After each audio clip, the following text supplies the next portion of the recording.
Officer Derek Hayes pressed the barrel of his gun against the side of her head and said, in a low voice full of contempt, "You people always think you belong somewhere you don't." Those words fell heavy, sharp, and cruel. Judge Aisha Thompson stood very still, her breath slow, her eyes steady. She had shown her badge. She had repeated her name.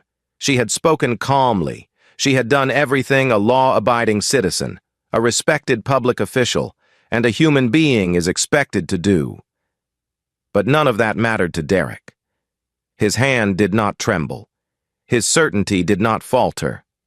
In his mind, she was not a judge. She was not a leader. She was not a woman running late to court. She was only a black face that he decided did not belong. And for a moment, the air held still, the world narrowing to the weight of that gun and the long shadow of history behind it. Before we go into this story, where you are watching, please subscribe to the channel and give a like, so more people can see and feel this. Thank you. Aisha did not raise her voice. She did not plead. She knew what could happen if she spoke the wrong word. She had seen it before. She had lived it before. Derek's partner, Officer Ryan Caldwell, shifted nervously at her side. His voice shook slightly as he said, "Derek, maybe we should slow down." She showed identification. "We need to confirm before we escalate." But Derek did not want to slow down.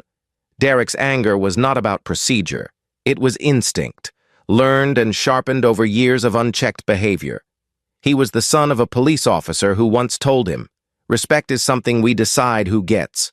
Derek believed it. He carried it like scripture, and at this moment, in this small space, with no witnesses except Ryan, he believed he had full authority.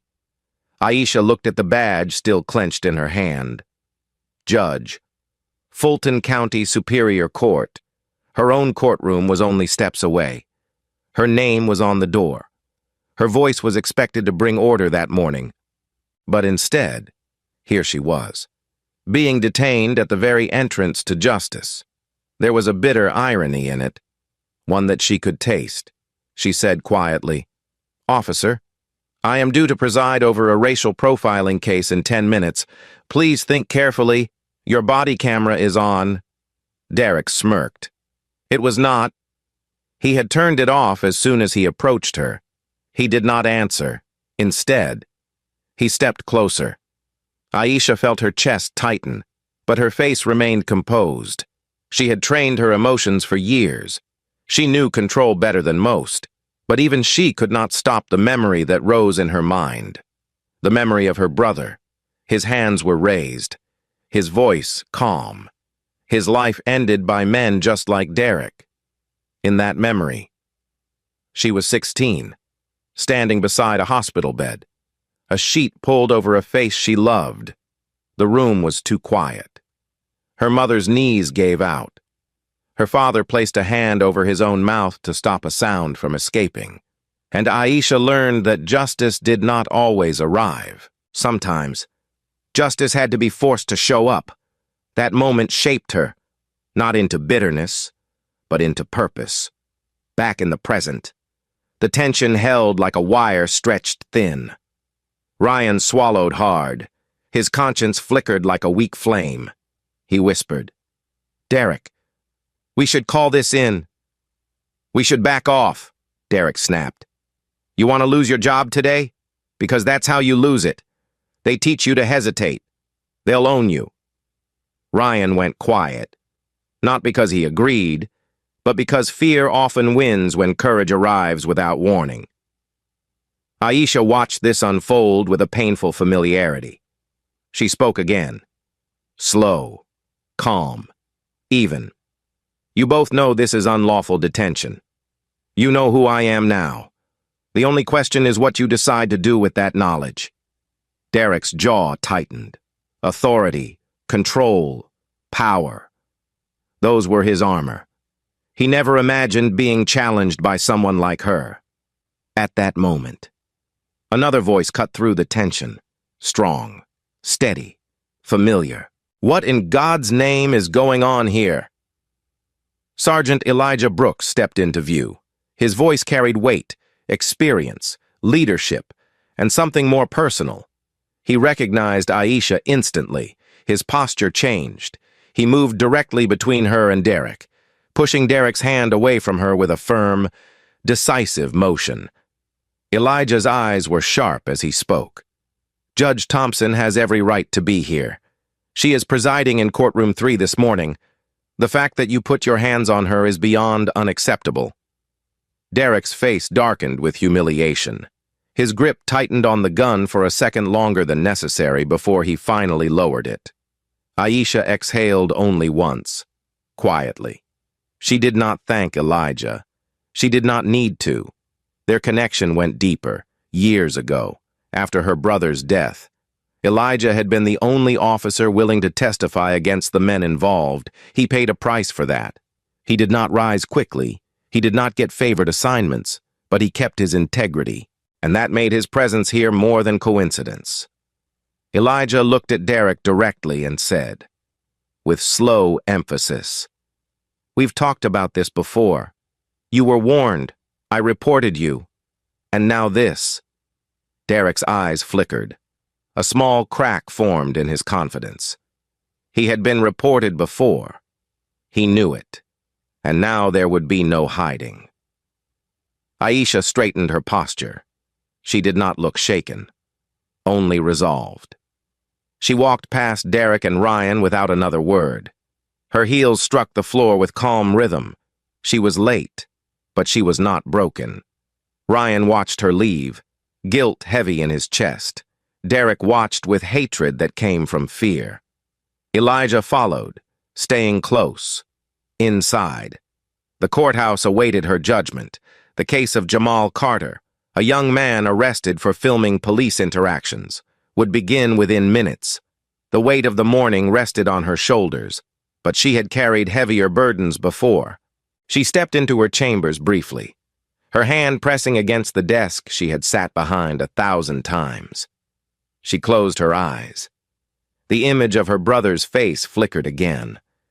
The cold sheet, the silence. She opened her eyes. She had a job to do, and she would do it without trembling. When she entered the courtroom, all rose. Respect was automatic here, but today, it felt different. She had earned her calm the hard way. "Court is now in session," she said, her voice steady, clear, and the story began. Jamal Carter sat at the defense table with his hands folded, his expression calm but wounded in a way that showed the days he spent in holding had carved something into him that would not leave easily. Judge Aisha Thompson watched him carefully, not with sympathy, but with understanding that ran deep, quiet, and steady. The courtroom air held tension that did not need words. The prosecutor, Maya Rivera, rose first. Her voice was firm, measured. She laid out the charge. Jamal had been arrested in East Atlanta while filming police interactions on his phone, something fully legal, yet treated as suspicious and dangerous. He was detained for 48 hours without cause. The arrest record stated he was loitering with intent, a phrase so vague it could be molded into anything the arresting officers wanted it to be. Maya spoke clearly. This is not just a question of one incident. This is a question of a pattern where simple recording becomes provocation, where presence becomes threat, where identity becomes accusation. Victor Lang, the defense attorney representing the officers, rose slowly. He was a man with years of courtroom confidence. His voice carried careful politeness. He called the arrest a misunderstanding, insisting the officers were responding to a reported disturbance. His tone was clean, strategic, and non-confrontational. Yet the courtroom sensed the quiet coldness behind it. Aisha listened to both sides without revealing anything. Her face gave no sign of what had happened outside moments earlier. She had trained her expression into stillness long ago. After opening statements, Maya called Jamal to testify. He stood, straightened his posture, and walked to the stand with a calm that did not come from peace, but from exhaustion. When he spoke, his voice was low. "I used to believe in the law," he said. "I was in law school. I studied cases, precedents, rights, all of it. I believed that if you followed the rules, kept your voice level, spoke clearly, the system would work. But something changed. Silence held the room." He continued, "I saw too many people like me treated like they were already guilty. I saw my community stop believing that anyone would listen. So I started recording. I recorded to protect people. I recorded to show what happens when no one is watching." He paused.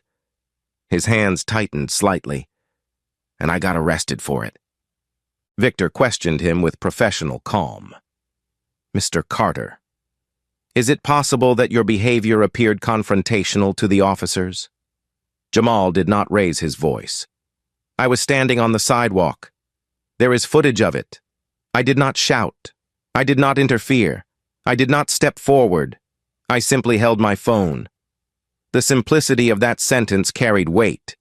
You could feel the jury absorbing it. Some leaned forward. One or two shifted, uncomfortable.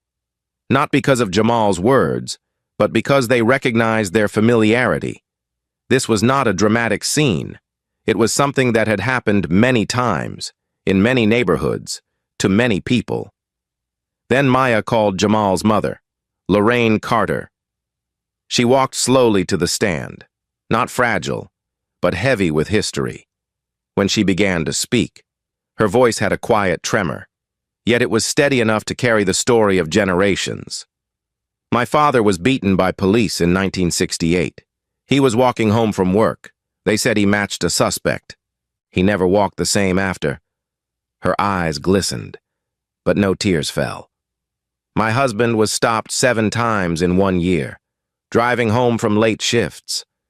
We learned to tell our son how to speak, how to stand, how to breathe when the police were near." She looked toward Jamal. "We taught him to survive. But I never thought I'd see him in a jail cell for holding a phone." Her testimony was not loud. It did not need to be. The weight was in the truth it carried. One juror, Carla Jenkins, felt something shift inside her. It was small, but real. She did not know it yet. But this was the moment her neutrality began to unravel. Throughout the proceedings, Aisha's mind flickered to her own family. She remembered her brother's voice, his laughter, the way he tried to calm the officers who surrounded him, how still he became at the end. She pushed the memory back each time, because she could not allow it to color her judgment. Yet the pain lived beneath her ribs, familiar, patient, and awake. She breathed slowly to keep her voice steady as she guided the questioning. During a recess, Aisha stepped briefly into her chambers. Sophia Lee, her court clerk, followed. Sophia was usually quiet, careful with her words, but today she spoke softly. "Judge, I saw what happened outside. I just want to say I'm glad you're safe." Aisha nodded, acknowledging but not dwelling. "Thank you."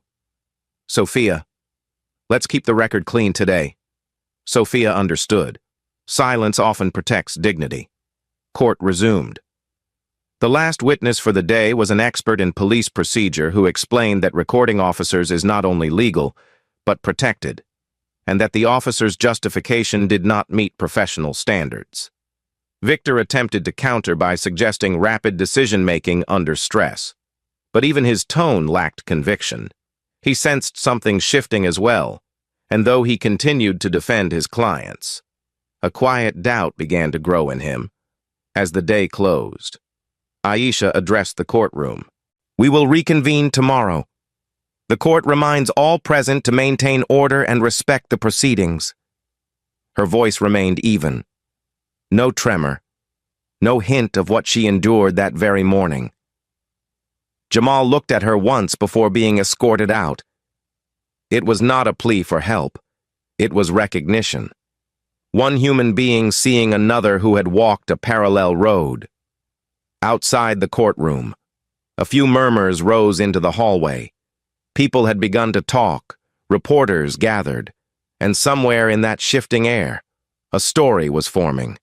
Aisha knew the days ahead would not be simple.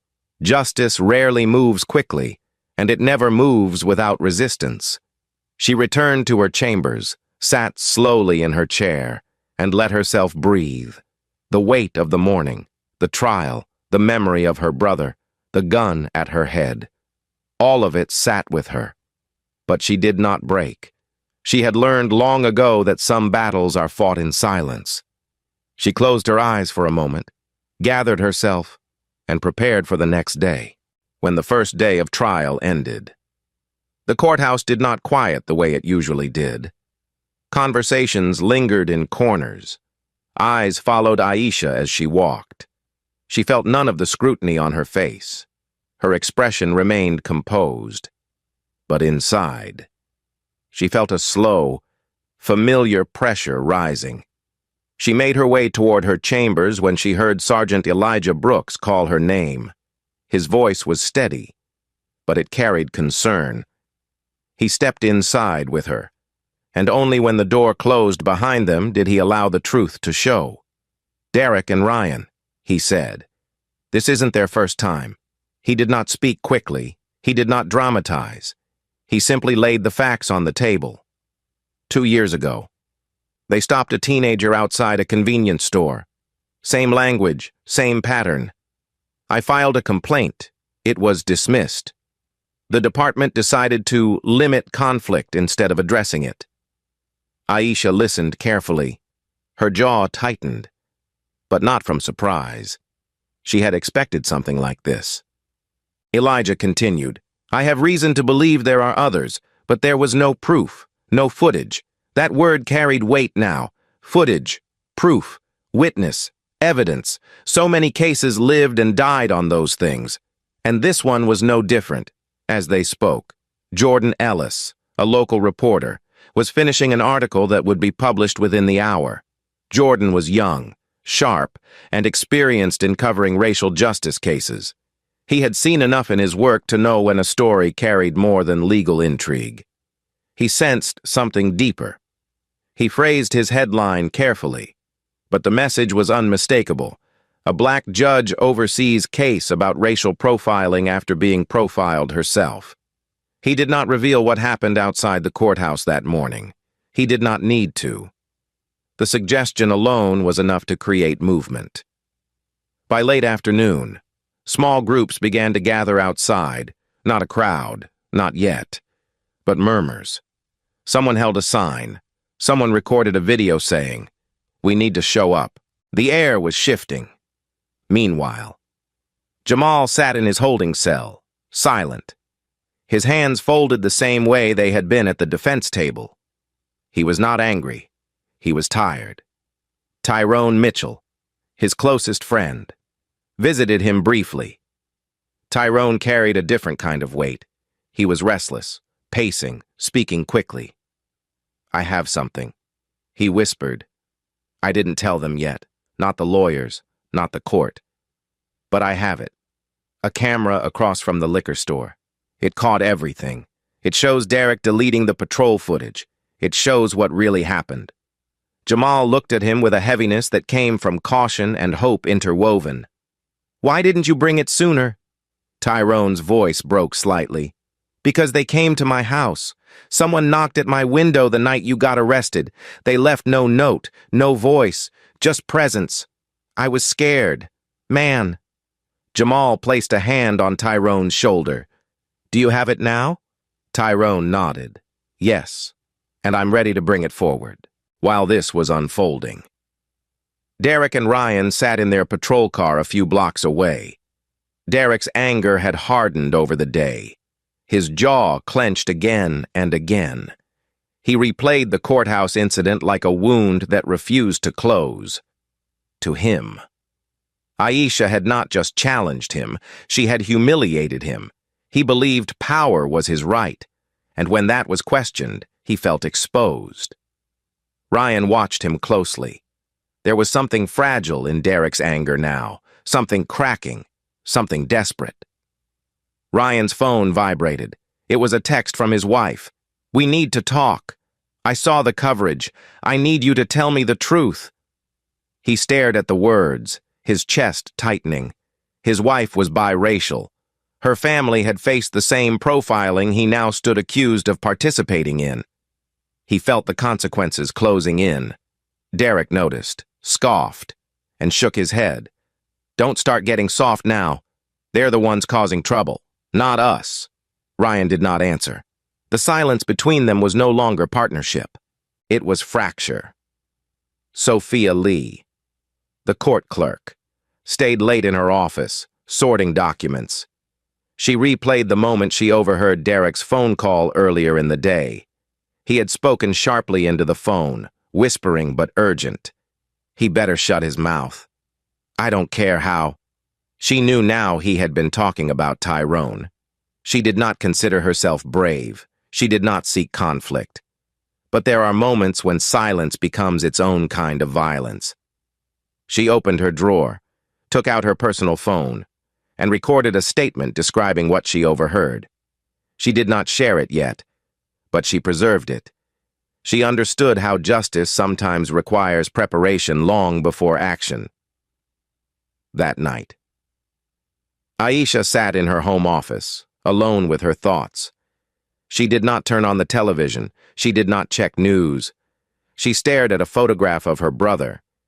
He had a wide, open smile, a smile that still felt like sunlight. Her voice was steady when she finally spoke aloud, though no one was there to hear it. "We keep going." It was not a declaration. It was a promise she had been living for decades. The next morning, the courthouse parking lot was not quiet.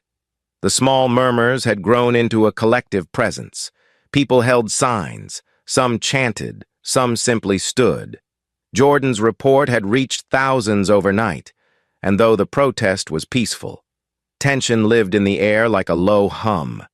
Aisha entered through a secured entrance, not out of fear, but to avoid distraction. Inside, the trial resumed. Tyrone arrived. He walked slowly, his shoulders squared, his chin lifted with quiet resolve. When he took the stand, he did not dramatize. He did not raise his voice. He simply stated the truth. "I have video evidence that shows what happened." Gasps rose, controlled but unmistakable. Victor's face changed. Derek and Ryan felt the shift like a door closing behind them. Sophia stepped forward to authenticate the timestamps for the first time. The courtroom could see the pattern Elijah had spoken of. Outside, the crowd thickened. Voices lifted, and though the courthouse walls were solid, the sound rose faintly through them. Change had begun, not sudden, not complete, but unmistakable. The courtroom settled into a tense stillness as Tyrone's video played on the screen, every person watching with steady, unblinking focus. The footage showed the street outside the East Atlanta store in clear detail. Even though there was no sound, it captured Derek and Ryan stopping Jamal, questioning him, taking his phone, placing him in cuffs while he stood calm the entire time. Then the most damning moment, Derek stepping to the back of the patrol car, opening the device panel, and deleting the body camera footage. No hesitation, no confusion, no uncertainty, an act of intention. The room seemed to tighten as the sequence looped a second time. The jury watched quietly, and something changed in their eyes. It wasn't shock, it was recognition. They had seen stories like this before, but now it was right in front of them, undeniable. The juror, Carla Jenkins, felt something in her chest that she could not push away this time. Not doubt, not outrage, something like clarity. Meanwhile, Tyrone sat on the stand, shoulders straight, hands folded, his voice steady as Maya asked him questions. "Did you alter this footage?" "No." "Did you record it?" "No. It comes from a neighborhood security camera. I retrieved it." "Why didn't you present it immediately?" His voice thinned slightly. Because I was scared. It was not an excuse. It was truth. Maya nodded once. She understood fear like that. Many people in the room did. Victor Lang rose to question Tyrone, but his tone had shifted from confident defense to something quieter, thoughtful, conflicted. He asked only 2 questions. Is there anything shown here that is inconsistent with your memory of that day? Tyrone answered. No. And then, are you presenting this today because you want the truth to be heard? Tyrone nodded. Yes. Victor sat back down, his face strained by something internal, a crack in his allegiance, a shift in his understanding. He was beginning to see the case not as a legal argument, but as a human wrong carried out in daylight. Aisha saw it too. She did not smile, she did not react, but she recognized the moment a person begins to face himself. Then Sophia Lee stepped forward to verify the timestamps. She spoke with careful precision, her voice level and steady, confirming the footage's authenticity based on public system logs and city-run camera registration. Her professionalism made the evidence not only compelling, but irrefutable, outside. The crowd had grown. What had been dozens was now hundreds. Signs lifted, voices rose. The footage had gone live through a reporter's streamed update. People were not just reacting to a trial. They were reacting to a pattern they had lived their entire lives. Jordan Ellis stood with his microphone raised, speaking calmly but clearly. This case represents more than one incident. It represents the system itself, and people are responding because they have seen this story before. As the crowd grew louder, pressure built against the courthouse steps. Police formed a line outside, not aggressively, but in a defensive stance. But tension is a fragile thing, and it only takes one spark to shift its shape. Someone shouted, someone pushed.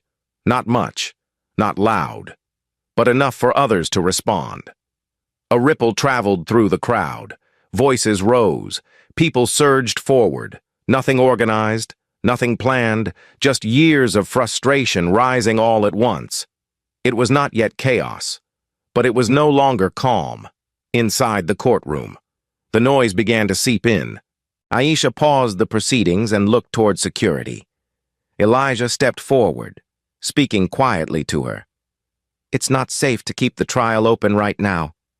We need to recess. Aisha nodded once. She addressed the room. This court will temporarily suspend session. All parties remain prepared to resume when conditions allow. Her tone remained composed, steady, but everyone felt the shift. She stood, prepared to exit through the side corridor. But as she opened the door, someone from the hallway rushed forward, an activist overcome with emotion, shouting about justice, about anger, about pain. Security acted quickly, stepping between Aisha and the man, restraining him before he could touch her. Aisha did not flinch, not because she did not feel fear, but because she had learned long ago how to stay still in the presence of danger. Elijah placed a hand near her shoulder, guiding her back with controlled precision. The courtroom emptied carefully. People moved with a nervous hush, aware of the sound outside rising into something like a storm. Tyrone exited under escort. Jamal was returned to custody only for safety, not punishment. Victor left quietly, his steps slow, the case unfolding inside him in ways that would not resolve quickly. Derek and Ryan were moved separately. Derek looked furious, cornered. Ryan looked pale, his breathing shallow. The consequences he never imagined now unmistakably real. Aisha returned to her chambers only once the hallway cleared. She sat down slowly, her hands resting on the desk. She closed her eyes for a brief moment, not to hide from the moment, but to gather herself. Outside her window, sirens rose faintly. She felt the city breathing in anger, grief, and long memory. She opened her eyes again, This moment was exactly why she had become a judge, not for calm courts, not for orderly cases, but for the moments when justice must endure under pressure. Today, justice had not yet arrived, but she could feel it drawing closer, piece by piece, inch by inch, and she was not going to step back. The next morning, the courtroom felt different, not louder, but heavier, as if the weight of what had been revealed now sat on every shoulder in the room. Judge Aisha Thompson entered without hesitation, her posture steady, her robe falling naturally around her, her expression composed but resolute. The trial resumed, and Maya Rivera rose first to call Officer Derek Hayes to the stand. Derek walked with forced confidence, his jaw set, his eyes sharp with defiance. He sat, swore in, and adjusted himself as though preparing to perform rather than testify. Maya began, her voice slow and precise. Officer Hayes, did you delete the patrol car footage on the day of Mr. Carter's arrest? Derek replied immediately, dismissively. No. The footage malfunctioned. Maya did not blink. She let silence stretch just long enough to expose the weakness of the answer. Then she played the security video again. The moment where Derek's hand reached into the patrol unit's recording panel, the courtroom watched in complete stillness. Derek's jaw clenched. His posture tightened. He said, "That video is taken out of context." Maya's voice did not lift or sharpen. "The context is that you deleted evidence." Derek spoke louder now. "It was malfunctioning before I touched it." His voice rose, strained. The jury watched him, not the screen. They saw the way his confidence cracked under the simplest pressure. And Maya continued, calm and deliberate. "Officer Hayes, have you been the subject of previous complaints regarding racial profiling?" Victor, his attorney, rose to object, out of instinct more than conviction, but the objection lacked strength. The judge allowed the question. Derek paused, visibly unsettled. "Complaints don't mean guilt," he said. "They were dismissed," Maya replied. "Dismissed does not mean unfounded." The jury heard the line clearly. Derek shifted again, and the room recognized what was happening. Power, once unquestioned, was slipping. Then Ryan Caldwell was called to testify. Ryan's demeanor was different. His shoulders were tense, his voice uneven, his eyes downcast. He answered questions softly, hesitating more often than Derek had. When Maya asked him directly, "Did you know the footage was deleted?" he froze. For a moment, no one in the room breathed. Then Ryan said quietly, "Yes." The confession landed like a stone dropped into deep water. Derek's head snapped toward him. His voice burst out. "What are you doing?" Ryan didn't look back. His voice cracked, but he continued. "I didn't stop him. I should have. And I'm sorry. It was not a defense. It was truth, raw, fractured, costly." The courtroom absorbed the moment. Some jurors blinked slowly, affected not by Ryan's apology itself, but by the humanity inside it. It was imperfect, incomplete, too late, but real. Derek slammed his hand against the table. "You coward." Aisha lifted her voice, firm, steady. Order. But Derek was unraveling, his composure collapsing under public exposure. He stood abruptly, pointing at Aisha with a trembling finger, his anger wild and uncontained. "You think you're better than me? You think you have the right to judge me? You had this planned. You set this up." His voice cracked in frustration and something like desperation. Elijah moved forward, ready to intervene if needed. Aisha did not stand, did not raise her voice. She spoke with controlled calm. "Officer Hayes, sit down." Derek's chest heaved, his face flushed, for a moment. He considered refusing, but the room was no longer his. He sat, slowly, because power had shifted. Then the most unexpected moment of the trial occurred. Victor Lang, the defense attorney, rose, but not with another objection, not to deflect. His voice was low, almost tired. "Your Honor," he said, "the defense would like to submit new evidence." The courtroom held still. Victor looked directly at Maya, then at Aisha, then finally at the jury. "I received internal department communications late last night, emails from the chain of command instructing these officers to prioritize public confidence over transparency. In plain terms, image protection, suppress complaints, avoid reports that might damage the department." Derek stared at him in disbelief. "What are you doing?" Victor continued. "I have spent my career defending the system as though it were always correct, as though its intentions were always fair. But this case has made something clear. Justice cannot be served if the truth is obstructed at its foundation." The courtroom was silent in a way that carried reverence. Victor placed printed emails into evidence. They contained instructions from superiors advising officers to maintain narrative consistency and ensure recording equipment does not create liability. The meaning could not be misunderstood. Maya delivered her closing argument last. She did not raise her voice. She did not gesture dramatically. She simply spoke truth that every person in the room felt in their bones. This case is not about one arrest. It is about a pattern of presumption, a belief that some people are a threat before they speak, before they move, before they breathe. And that belief does not only harm individuals, it harms the rule of law itself. We ask this court to acknowledge what is in front of us: a wrongful arrest, motivated by bias, followed by the deliberate destruction of evidence. That is not misunderstanding. That is misconduct. Derek stared forward, hollow, furious, and unraveling. Ryan looked shattered, guilt tightening his shoulders into a slope. Victor sat silently, his hands folded, his expression somber.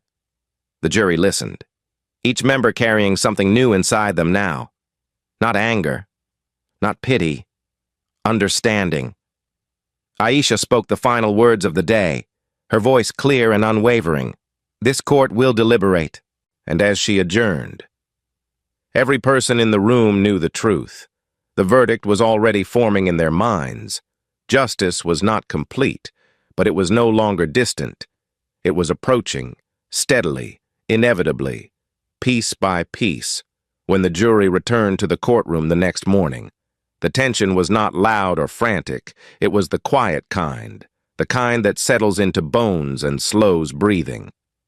Judge Aisha Thompson sat at the bench, composed, her hands still, her face calm, but unreadable.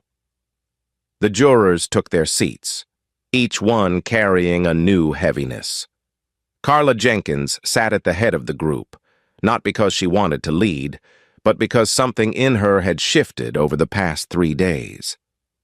She had arrived at the beginning neutral, almost detached, but neutrality had become impossible once the truth was placed directly in her hands. Aisha asked, "Has the jury reached a unanimous verdict?" Carla rose, holding a folded sheet of paper in both hands. Her voice, steady but solemn, filled the room. "We have, Your Honor." The courtroom grew still. Aisha nodded once. "Please read the verdict." Carla looked down. "On the charge of wrongful arrest, we find the defendants, Officer Derek Hayes and Officer Ryan Caldwell, guilty." A breath moved through the room. Not relief, not celebration, but recognition.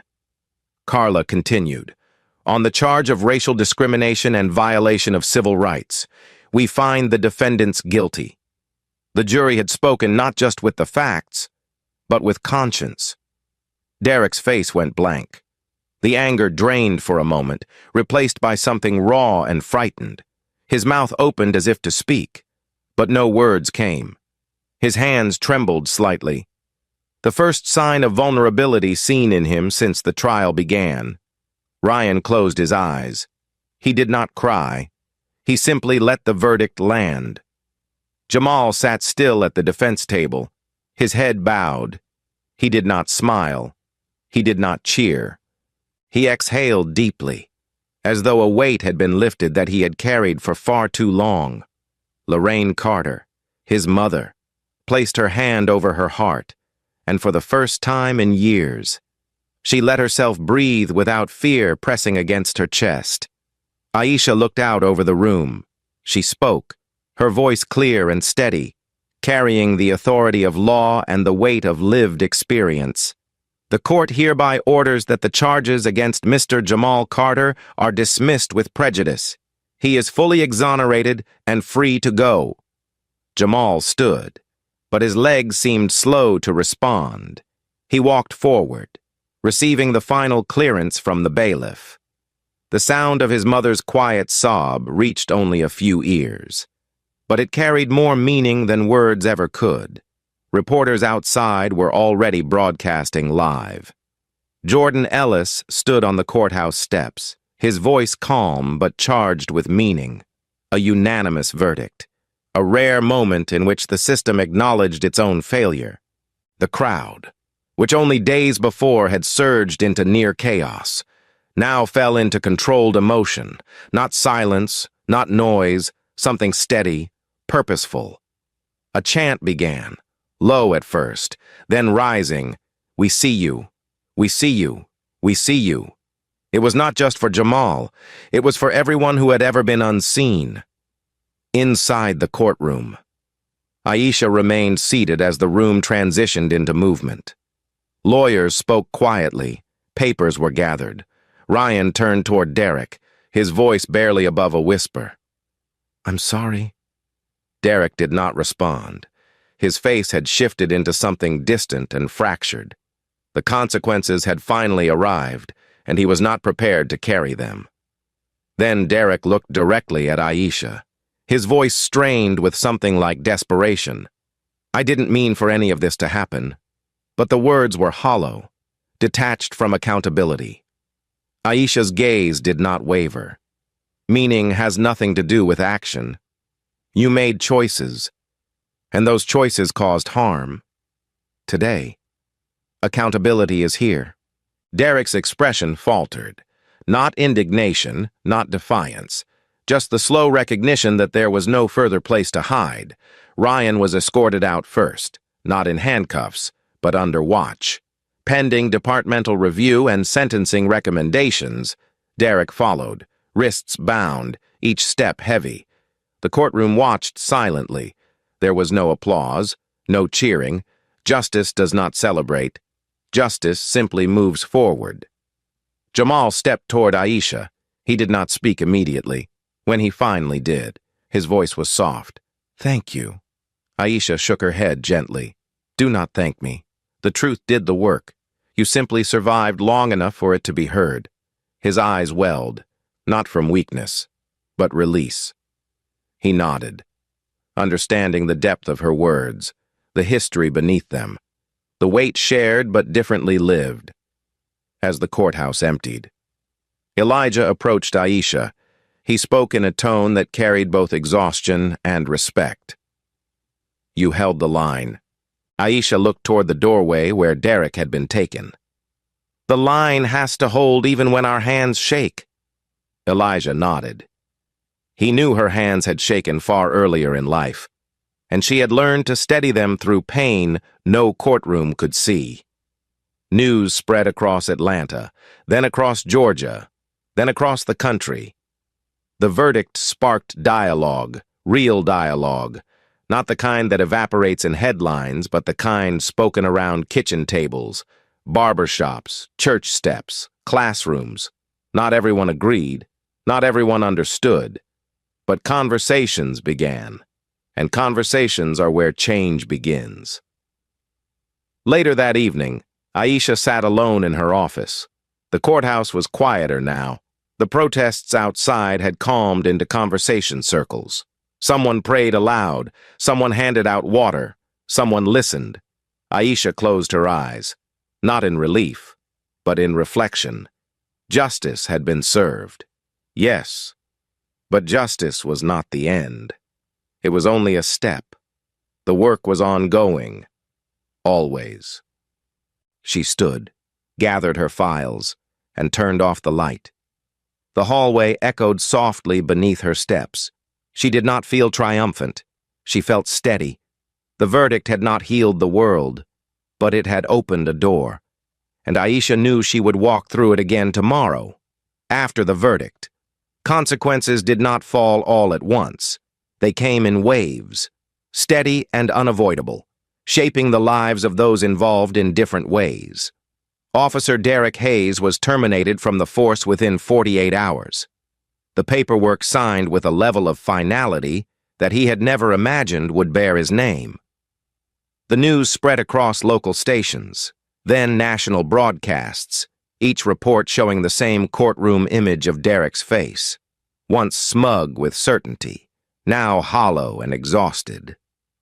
He returned to a small apartment he rarely used, because he had once spent most of his time at the precinct, believing the badge defined his worth. Now, the silence in those rooms felt oppressive. His wife had already left 3 months earlier, worn down by his anger, tired of defending a man who refused to see his own reflection. She did not answer his calls. The divorce papers would come soon. The police union provided him with a lawyer. But even they had limits when public sentiment shifted. Then came the civil suit. Jamal Carter filed for damages totaling $500,000, and this time, the department did not shield Derek. They placed the responsibility on him. His assets were examined, his financial future cracked open like glass. His father, once his greatest influence, called him only once. The conversation was short, bitter. "You disgraced the family name," the older man said. But Derek, for the first time, felt something break differently. Not anger outward, but something collapsing inward. He did not argue. He simply hung up the phone. Within weeks, he entered a mandated program, bias rehabilitation and accountability counseling. The sessions were not gentle. They required confrontation, reflection, acknowledgement. The first time the counselor asked, "What did you see when you looked at Judge Thompson?" Derek had no answer. Silence sat with him, heavy and undeniable. Ryan Caldwell faced a different path. He was suspended without pay, pending an internal review that would determine whether he would keep his badge. He returned home to his wife, who did not meet him at the door. She sat at the kitchen table, her hands clasped, her eyes tired. When he tried to speak, she raised a hand to stop him. "All these years," she said, "I believed you were different. I believed you saw me, saw my family, saw the world the way I needed you to." Her voice trembled, but she did not cry. "And now I don't know who you are." Ryan sat across from her, his shoulders bent, his voice quiet. "I didn't stop him. I knew it was wrong. I didn't stop him." She nodded once. "I know." Silence followed, long, unfamiliar, painful. She did not leave him. But she did not forgive him either. Forgiveness, she said, would require time, consistency, and truth, not from the courtroom, but from him, at work. Officers who once shared laughter with him now avoided his eyes. Some whispered, some glared, a few, silently conflicted themselves, offered no reaction at all. Ryan realized that his greatest punishment was not the suspension. It was the weight of recognizing that he could have done better and chose not to. He wrote a letter to the court, not for appeal, not for record, but because he needed to put words somewhere. It said, "I saw harm and said nothing. Silence does damage too." Whether anyone read it was not the point. The point was that he finally saw the truth in himself. Victor Lang, the defense attorney, felt the trial follow him long after the courtroom emptied. Colleagues approached him, some quietly respectful, others confused, a few critical. He had broken an unspoken rule of professional distance. Yet, for the first time in years, he felt aligned with his own conscience. He began to speak publicly about reform, about responsibility, about the difference between protecting law and protecting justice. Some listened, some dismissed him, but he continued, because he could no longer pretend the two were always the same. As for Jamal, his life did not become instantly easy or whole. Trauma does not dissolve in the moment of victory. Yet he stepped into the air outside the courthouse feeling something he had not felt in years. Forward movement. He and his mother sat on a bench nearby, not speaking for a long time. They simply existed, side by side, breathing the same steady rhythm. Jamal knew the fight was not over, but he also knew he was not alone in it. And finally, there was Aisha. She did not celebrate. She did not rest in triumph. She understood that justice delivered once does not solve the system that produced injustice in the first place. One evening, weeks after the verdict, she left the courthouse later than usual and found Derek waiting outside. Not aggressive, not angry, simply present. He looked smaller somehow, not physically, but in the way a person looks after realizing their life has been built on something that cannot hold weight. He spoke quietly. I didn't understand. I thought I did, but I didn't. Aisha did not respond with comfort or sharpness. She listened. Derek continued. I don't expect forgiveness. I don't know if I deserve it. I just needed to say I am sorry. The apology was imperfect. It arrived late, but it was real enough to stand in the air without being dismissed. Aisha nodded once. Not acceptance, not rejection, simply acknowledgement that accountability had begun. She turned and walked away. Not because she lacked compassion, but because her work was not to heal Derek. Her work was to protect the ones who came after. Ryan, in time, would write an apology too. His wife never told him whether she believed it fully. Some wounds require time to decide whether to close, and the city, watching all of this from a wider distance, began to shift as well, not in sudden transformation, but in slow, deliberate recognition that justice is not a single moment. It is a direction one must walk, again and again, even when the road is long.